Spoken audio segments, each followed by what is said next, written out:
ज्यांना 3 ते 5 या वेळेत जाग येते त्यांनी हे कार्य अवश्य करा. जे हवं ते सर्व काही मिळेल. ब्रह्ममुहूर्त रहस्य. आपण आपल्या वडीलधाऱ्या मंडळींकडून नेहमीच ऐकत असतो की नेहमी सकाळी लवकर उठायला हवं. ते आपल्याला सकाळी लवकर उठवण्याचे असंख्य फायदे सांगत असतात. सर्व आई त्यांच्या मुलांना सकाळी लवकर उठवत असतात. परंतु आपली नवीन पिढी जी स्वतःला खूपच मॉडर्न समजत असते, जी उशिरा रात्रीपर्यंत जागत असते आणि सकाळी उशिरापर्यंत झोपायला ते खूपच फॅशनेबल समजत असतात. वास्तविक पाहता आपल्या घरातील वडीलधारी मंडळी सकाळी लवकर उठण्याबद्दल खूप काही गोष्टी सांगत असतात. त्या सर्वांच्या मागे खूप मोठ्या आध्यात्मिक गोष्टी लपलेल्या असतात. इतकंच नाही तर सकाळी लवकर उठण्यामध्ये खूप साऱ्या वैज्ञानिकदृष्ट्या सुद्धा खूप चांगले फायदे आहेत. सकाळचा जो मुहूर्त असतो त्याला मुहूर्ताला ब्रह्ममुहूर्त म्हणून ओळखले जाते आणि या वेळेला आपलं डोकं प्रकृतीच्या वातावरणामध्ये अगदी योग्य प्रकारे सक्रिय होत असतं.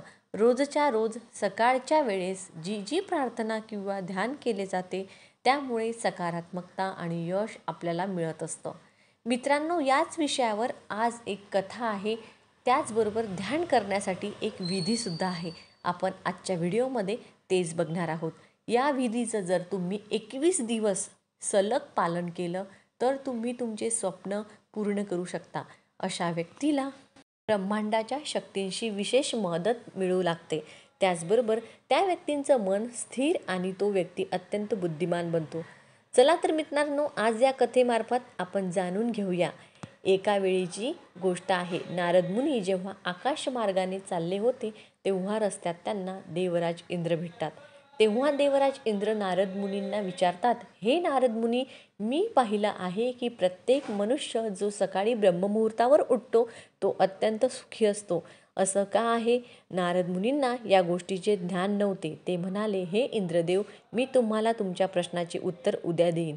व त्यानंतर नारद मुनी तिथून वृंदावनात भगवान श्रीकृष्ण यांच्या नगरीमध्ये पोहोचले आणि तिथे पोहोचल्यानंतर त्यांनी पाहिले की भगवान श्रीकृष्ण एका झाडाखाली उभे राहून सुमधुर आवाजात बासरी वाजवत आहेत.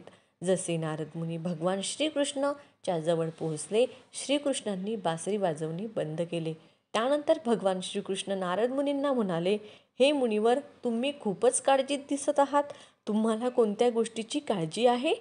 तेव्हा नारद मुनी म्हणाले, हे भगवंत, आज मी आकाशमार्गाने वैकुंठाच्या दिशेने चाललो होतो. तेव्हा रस्त्यात मला देवराज इंद्र भेटले. तेव्हा त्यांनी मला विचारलं, हे नारद मुनी, जे व्यक्ती सकाळी लवकर उठतात ते सर्वजण इतके आनंदी का असतात? हे भगवंत, मी याच प्रश्नाचे उत्तर जाणून घेण्यासाठी तुमच्याजवळ आलो आहे. तेव्हा भगवान श्रीकृष्ण म्हणतात, हे नारद मुनी, भगवान देवराज इंद्र यांनी तुम्हाला हा प्रश्न विचारून समस्त मानवजातीचा कल्याण केले आहे. आजच्या कलियुगातील मानवजातीसाठी हा प्रश्न इतका जास्त महत्त्वपूर्ण आहे की ज्या प्रकारे त्याच्या शरीरामध्ये बसलेली त्याची आत्मा आहे. हे नारद मुनी, मी तुम्हाला या प्रश्नाचे उत्तर एका कथेमार्फत देणार आहे. कृपा करून तुम्ही या कथेचा शेवटपर्यंत नक्की ऐका आणि जो पण मनुष्य या कथेला पूर्ण ऐकेल त्या व्यक्तीला ब्रह्ममुहूर्ताचं सर्व रहस्य समजून जाईल व त्यामुळे त्याचे संपूर्ण जीवनच बदलून जाईल. तेव्हा नारद मुनी म्हणतात, हे भगवंत, तुम्ही ही कथा सांगण्यास प्रारंभ करा. मी ही कथा संपूर्ण ऐकणार आहे आणि या कथेचा प्रचार सर्वत्र करणार आहे. तेव्हा भगवान श्रीकृष्ण सांगतात, कथा सांगण्याला प्रारंभ करतात.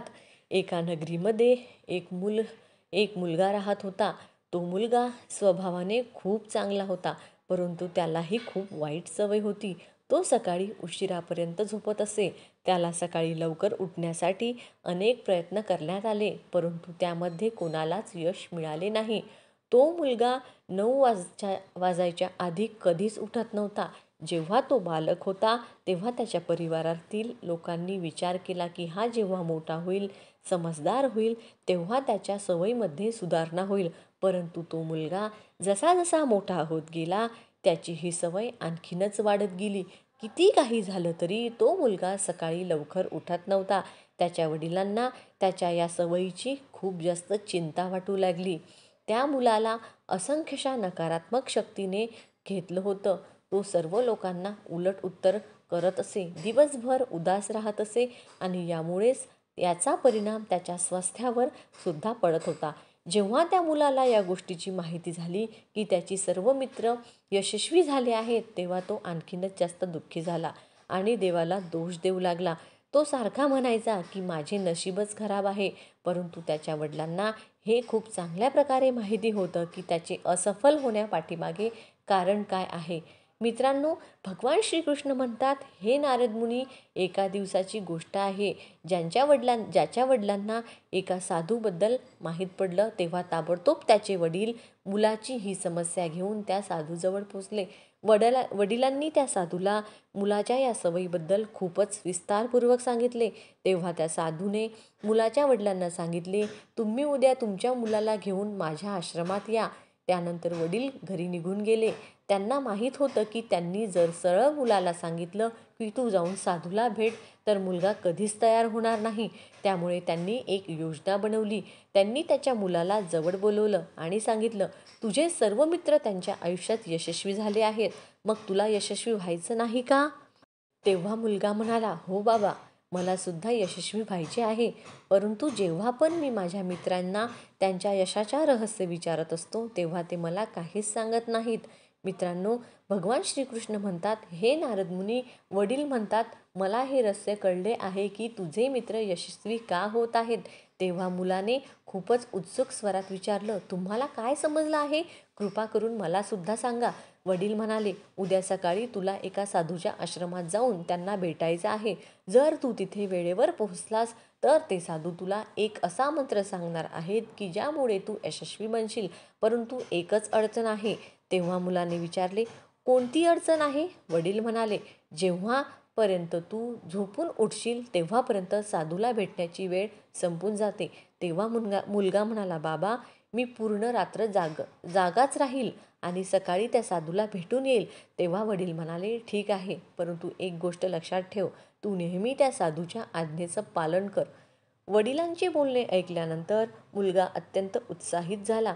आयुष्यात पहिल्यांदा तो पूर्ण रात्र जागरण करणार होता, परंतु काहीच वेळात त्याला झोप आली आणि तो झोपून गेला. पुढच्या दिवशी जेव्हा तो झोपून उठला तेव्हा त्याला समजलं की साधूला भेटण्याची वेळ संपून गेली आहे. तेव्हा वडील मुलाजवळ आले आणि म्हणाले, तू तुझ्या आयुष्यात कधीच यशस्वी बनू शकणार नाहीस, जाऊन झोप. वडिलांचे बोलणे ऐकून मुलाला खूप जास्त वाईट वाटलं. त्याने मनातल्या मनात स्वतःला आव्हान दिलं की उद्या सकाळी तो साधूला भेटण्यासाठी नक्की जाईल. त्याने त्याच्या हातावर एक छोटीशी जखम केली. जखमेमुळे त्याला रात्रभर झोप आली नाही. मित्रांनो, भगवान श्रीकृष्ण म्हणतात, हे नारद मुनी, ही त्या मुलाच्या आयुष्यातील पहिली वेळ होती जो त्याने सूर्योदय पाहिला होता.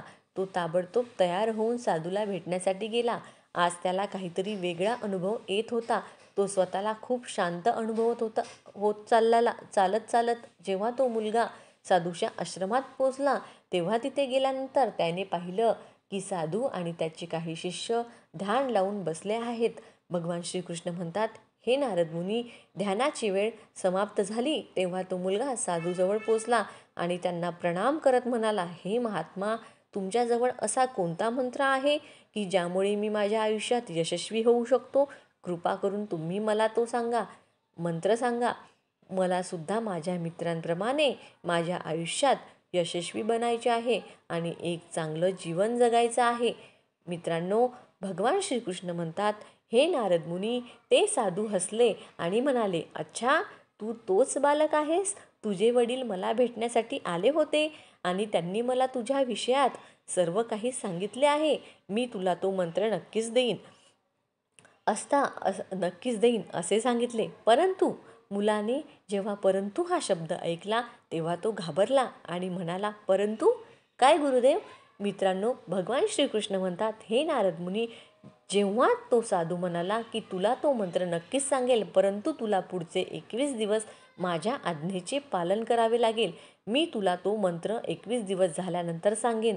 तेव्हापर्यंत मी तुला जे काही सांगेन ते सर्व कार्य तुला करावे लागतील. जर मी या सांगितलेल्या कार्यामध्ये तू असफल झालास किंवा तुझा संकल्प तुटला तर त्या मंत्राचा काहीच परिणाम होणार नाही. दृढनिश्चय करून तो मुलगा म्हणाला, मला तुमच्या सर्व आज्ञा स्वीकार आहेत. पुढच्या 21 दिवसांसाठी मी तुमचा दास आहे. तुम्ही जे काही म्हणाल ते सर्व कार्य मी करेन. मला फक्त मंत्र जाणून घ्यायचा आहे. मित्रांनो, भगवान श्रीकृष्ण म्हणतात, हे मुनिवर. साधू म्हणाले, ठीक आहे, उद्यापासून तुझं कार्य सुरू होईल. तू याच आश्रमात निवास करशील. तो मुलगा साधूच्या त्या आश्रमात निवास करण्यासाठी तयार झाला. साधू पुढे म्हणाले, इथे तुला ब्रह्ममुहूर्तावर उठावे लागेल आणि जसे बाकीचे शिष्य करत आहेत त्याचप्रमाणे तुला ध्यान आणि तप करावा लागेल. त्याचबरोबर आश्रमाच्या कार्यामध्ये तुला मदत करावी लागेल. लक्षात ठेव, हा संकल्प कधीच तुटता कामा नये. मित्रांनो, भगवान श्रीकृष्ण म्हणतात, हे नारद मुनी, मुलीला सर्व गोष्टी पटल्या. पुढच्या दिवसांपासून त्या मुलाच्या कार्याच्या दिवसाची सुरुवात झाली. यावेळेला त्या मुलाने खूप दृढनिश्चय केला होता, परंतु एका आठवड्यातच त्या मुलाचा दृढनिश्चय तुटून गेला आणि तो 8व्या दिवशी खूप उशिरापर्यंत झोपून राहिला. जेव्हा त्याला जाग आली तेव्हा त्याला समजले की त्याच्याकडून खूप मोठी चूक घडली आहे. तो रडत रडत त्या साधूजवळ पोचला आणि म्हणाला, हे गुरुदेव, माझा संकल्प आज तुटला आहे. आता मी माझ्या आयुष्यात कधीच यशस्वी बनू शकणार नाही. त्या साधूने त्याला समजावले. म्हणाले, तू पुन्हा एकदा प्रयत्न कर, तू पुन्हा एकदा संकल्प कर. मुलाने साधूला प्रश्न विचारला, सकाळी लवकर उठणे इतके जास्त आवश्यकता का आहे आणि येथील सर्व लोक इतक्या लवकर का उठतात? मित्रांनो, भगवान श्रीकृष्ण म्हणाले, हे मुनिवर.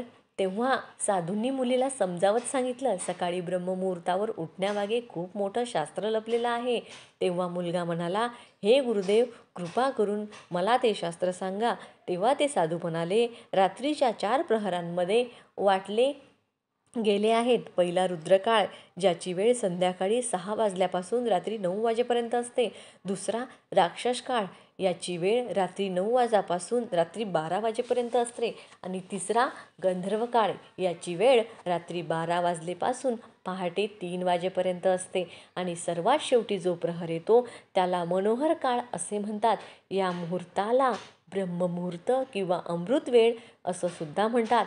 या प्रवाहाची वेळ सकाळी 3 वाजल्यापासून 6 वाजेपर्यंत असते. ही तीच वेळ आहे ज्या वेळेमध्ये पूर्ण ब्रह्मांडातील नकारात्मक शक्ती निष्क्रिय स्वरूपात असतात आणि सकारात्मक शक्ती सक्रिय होत असतात. ब्रह्ममुहूर्त म्हणजेच देवमुहूर्त. ब्रह्ममुहूर्त याचा अर्थ देवांची वेळ असा असतो. मित्रांनो, भगवान श्रीकृष्ण म्हणतात, हे नारद मुनी. ते साधू पुढे म्हणतात, या वेळेला देव धर्तीवर विचरण करत असतात आणि जे मनुष्य या वेळेला जागी असतात त्यांच्यावर देवांचा खूप सकारात्मक प्रभाव पडत असतो. ब्रह्ममुहूर्त ही एक अशी वेळ असते ज्या वेळेला मनुष्याची मस्तिष्क पूर्ण रिकामे असते. या वेळेला त्याच्या मस्तिष्कामध्ये कोणत्याही प्रकारचे विचार नसतात आणि जेव्हा या वेळेला कोणी व्यक्ती पुस्तक उघडून काही अभ्यास करत असेल तर या वेळेला त्याला सर्व काही लक्षात राहत असतं आणि ते जास्त वेळेसाठी लक्षात राहत असतं.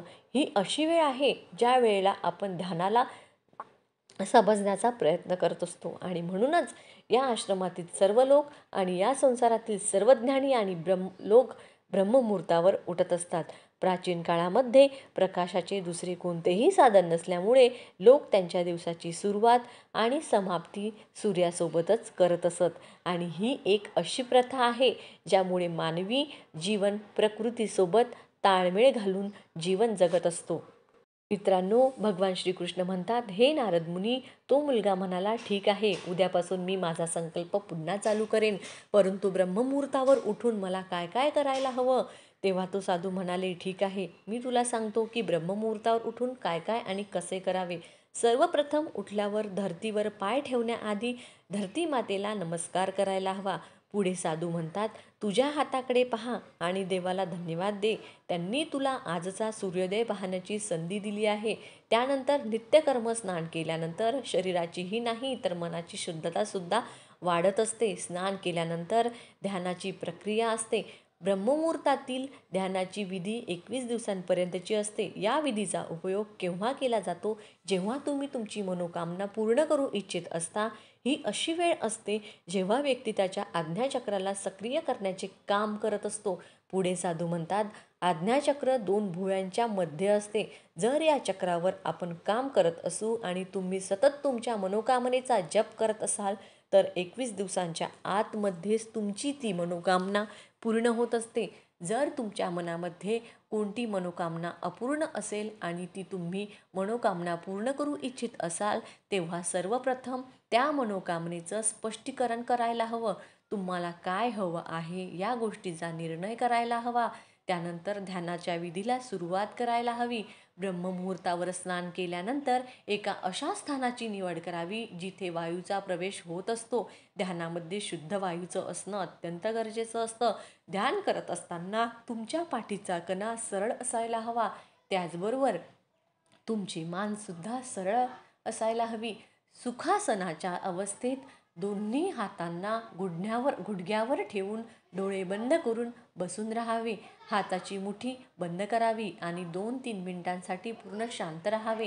जेव्हा तुमचं शरीर स्थिर होत आणि श्वास शांत होतो त्यानंतर तुमचे सर्व ध्यान आज्ञाचक्रावर लावावे. यावेळेला दीर्घ श्वास घ्यावे आणि श्वास रोखून धरावा. यावेळेला तुम्ही तुमची मनोकामना मनाच्या मनात बोलायला हवी. मनाच्या डोळ्यांनी तुम्ही तुमचे इष्टदेव आणि देवी देवतांचे स्मरण करत राहावे. मित्रांनो, भगवान श्रीकृष्ण म्हणतात, हे मुनिवर, ते साधू म्हणाले, जेव्हा श्वास रोखून धरणं कठीण होऊन जातं तेव्हा श्वास हळूहळू बाहेर सोडावा. श्वास नाकाने घ्यावा आणि तोंडाने सोडावा. जर तुम्ही असं प्रत्येक दिवशी करत असाल तर तुमची इच्छेची पूर्ती लवकरच होत असते. आज्ञाचक्र सक्रिय होत असतं. तुमच्या आज्ञेला तो पूर्ण करत असतो. श्वास रोखून धरल्याने शरीरामध्ये आपत्कालीन निर्णय होतात ज्यामुळे तुम्ही व्यर्थ गोष्टींचा विचार करणे बंद करता. यामुळे तुमची मनाची एकाग्रता वाढते. ब्रह्ममुहूर्ताच्या वेळेवर देवाची विशेष कृपा होत असते आणि कोणत्याही व्यक्ती त्याची मनोकामना सारखा बोलत असेल तेव्हा देव त्याची मनोकामना पूर्ण करत असतात. मित्रांनो, भगवान श्रीकृष्ण म्हणतात, हे मुनिवर, अशा प्रकारे त्या साधूंनी त्या मुलाला ब्रह्ममुहूर्ताचे महत्त्व पटवून दिले. पुढचे 21 दिवस त्या मुलाने मन लावून त्या प्रक्रियेचे पालन केले. आता तो मुलगा खूप जास्त अनुशासित आणि शांत स्वभावाचा बनला होता. त्या व्यक्तीने जसा त्याचा संकल्प पूर्ण केला त्यानंतर तो मुलगा खूपच प्रसन्न मुद्रेने साधूजवळ पोचला आणि म्हणाला, हे गुरुदेव, मी 21 दिवसांचा संकल्प पूर्ण केला आहे. आता कृपा करून तुम्ही मला यशस्वी बनण्याचा मंत्र सांगा. तेव्हा ते साधू हसत म्हणाले, मागच्या 21 दिवसांपासून तू जो अभ्यास करत आहेस तोच तुझ्या यशाचा मंत्र आहे. जो व्यक्ती ब्रह्ममुहूर्तावर उठून ध्यान प्रक्रियेला व्यवस्थित पार करतो तो जीवनामध्ये कधीच अयशस्वी बनत नाही. तुला ब्रह्ममुहूर्ताचं रहस्य समजलं आहे. आता तुला तुझ्या आयुष्यात सर्व काही प्राप्त होईल.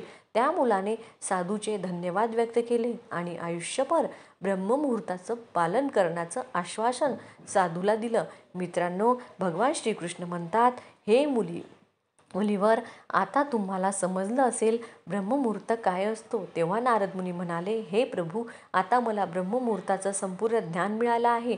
इतकं म्हटल्यानंतर नारद मुनी भगवान श्रीकृष्णाला धन्यवाद म्हणाले व त्यानंतर ते देवराज इंद्राजवळ गेले आणि त्यांना ब्रह्ममुहूर्ताचं संपूर्ण ज्ञान सांगितले.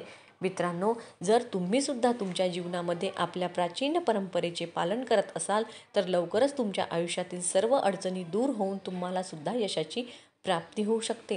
जर तुम्हाला हा व्हिडिओ माहितीपूर्ण उपयुक्त वाटला तर आपल्या व्हिडिओला नक्की लाईक करा.